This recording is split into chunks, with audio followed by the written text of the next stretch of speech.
করব ইনশাআল্লাহ। এটাই হোক আমাদের অঙ্গীকার।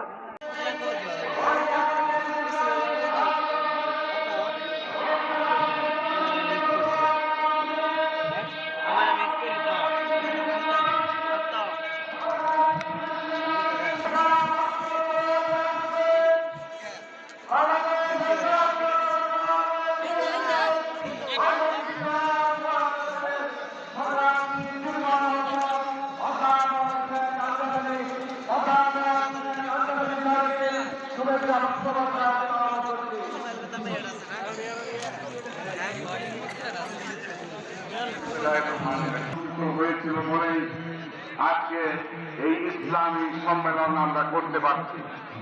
এর পূর্ব পর্যন্ত স্বৈরাচারের দোষরদের কারণে আমরা কোনো ইসলামী সম্মেলন করতে পারি নাই। বিভিন্নভাবে আমাদেরকে নির্যাতন করা হয়েছে। আমরা যারা বিএনপি করি 16টি বছর এই স্বৈরাচারী হাসিনা সরকারের নির্যাতনের শিকার হয়েছি। মামলায় আমরা জর্জরিত হয়েছি।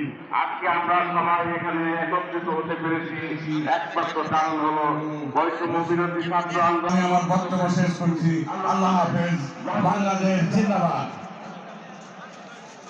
ধন্যবাদ আমাদের স্যারকে।